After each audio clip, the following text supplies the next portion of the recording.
नमस्कार, बहुत बहुत स्वागत करते हैं न्यूज 21 में आप सबका। आपके साथ मैं हूं ऋतिका पांडे। अगर हम सनातन धर्म की बात करें तो सबसे पहले हमारे दिमाग में एक ही उपदेश आता है, जी हाँ, भागवत गीता का। तो आज हमने सोचा क्यों ना इसका सार आज हम एक दूसरे के बीच में साझा करें। जी हाँ, भागवत गीता की बात करें जो महाभारत का हिस्सा है। नमस्कार, मैं हूं आपके साथ ऋतिका पांडे और आप देख रहे हैं न्यूज 21। देखिए, अगर हम बात करें तो महाभारत जो है केवल एक धार्मिक ग्रंथ नहीं है, बल्कि जीवन जीने की दिशा दिखाने वाला अनमोल मार्गदर्शक है। जी हाँ, ये हमें सिखाती है कि जीवन में हम अपने कर्तव्यों का पालन करें, फल की चिंता ना करें और हमेशा धर्म, ज्ञान और भक्ति के मार्ग पर चलें।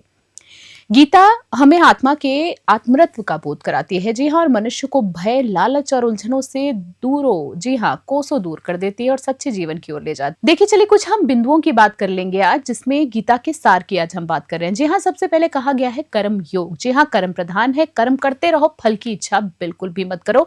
गीता का जो मूल संदेश है, उपदेश है कि हमें अपने धर्म और कर्तव्यों का पालन करना चाहिए, बिना किसी लोभ, भय या परिणाम की चिंता किए। बना कहा जाता है ना कि कर्मण्येवाधिकारस्ते मा फलेषु कदाचन। केवल कर्म में ही आपका अधिकार है, उसके फल में बिल्कुल नहीं है। जी हाँ, अगर हम दूसरे पॉइंट की बात करें, बिंदुओं की बात करें, तो धर्म का पालन करना हमें गीता सिखाती है। जी हाँ, जीवन में सही और न्याय के मार्ग पर चलना ही धर्म है। हमारी जिम्मेदारी है कि हम अपने कर्तव्यों को निभाएं, चाहे परिस्थितियां कैसी भी, कितनी भी विपरीत क्यों ना हो।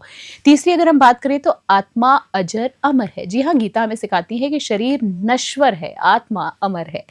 मृत्यु केवल शरीर की समाप्ति है, आत्मा की बिल्कुल नहीं है। इसलिए डर और चिंता से मुक्त होकर जीवन जिए। जी हाँ, अगर हम चौथे पॉइंट की बात करें, भक्ति और ईश्वर में विश्वास रखना सिखाती है हमें गीता। ईश्वर के प्रति श्रद्धा और भक्ति जीवन में संतुलन और शांति लाती है। भक्ति से मन स्थिर रहता है और कर्म भी पवित्र हमारा बना रहता है। संतुलित जीवन जीना सिखाती है। पांचवें पॉइंट की बात करें, ज्ञान, कर्म और भक्ति का मिश्रण इसमें देखने को मिलता है। जी हाँ, गीता 3 युगों की बात करती है, जिसमें सबसे पहले बात करें ज्ञान योग, आत्मा और ब्रह्म ज्ञान की। दूसरी बात करें कर्म योग, कर्म करना बिना फल की चिंता किए बगैर। और तीसरे की बात करें भक्ति योग, भगवान में समर्पण और विश्वास रखना। इन तीनों का संतुलन जो है व्यक्ति को पूर्ण और सुखी जीवन की ओर ले जाता है।